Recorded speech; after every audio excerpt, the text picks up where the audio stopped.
बरोबर मंडळी, तर आपण कालच्या ब्लॉगमध्ये पाहिलं होतं. मी काल गावात गेलो होतो बैल पाहायला. इशीत बैल पाहत होतो मंडळी. आपण या ठिकाणी पाहू शकतो, या ठिकाणी बैल आलेली. हे पहा मंडळी, असे आमच्या गावात बैल बसवायचा प्रयत्न करत असतात. आपण पाहू शकतो या ठिकाणी आता ते बैल देवाचं दर्शन घेण्यासाठी बसणार नाही राहू. तो काय बसताना मंडळी आपण पाहू शकतो या ठिकाणी. आजारी मंडळी मी यायला काल पावसात फिरलो, आजारी पडलो ना. आपण पाहू शकतो या ठिकाणी खूप म्हणजे बैलांचं तरी प्रमाण कमीच झालं. मी मागच्या व्हिडिओमध्ये पण म्हणलो, यंदा हे बारकी बारकी बैल घेऊन येले 2 मंडळी. आपण पाहू शकतो या ठिकाणी. आता हे बैल पहा एकदम शांततेत टेकला, उठला आणि चालला. आता निघाले हे बैल. आपण पाहू शकतो या ठिकाणी. हे पण जोड आहे मंडळी. खूप म्हणजे खूप मजा येत होती आपण पाहायला.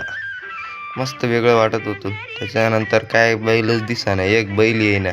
हेच बैल परत गावात चक्र मारायची. मग घरी आलो तिथं हे 2 बैल येलं होते. सजवायचं काम आपल्याकडे होतं मंडळी. मग आपण याला सजवलं. ही 2 बैल यायला अशी सजवली मंडळी. कशी दिसते ते जाणका श्रीलंका नात करते का. त्याच्यानंतर घरी आलो, बैलाला हात लावून राहिलो. बैल माय पण लांब लांब पळू राहिला. तर वाटतं मी हाणूच राहिलो काय. तर भेटू मग मंडळी पुढच्या ब्लॉगमध्ये. जय श्री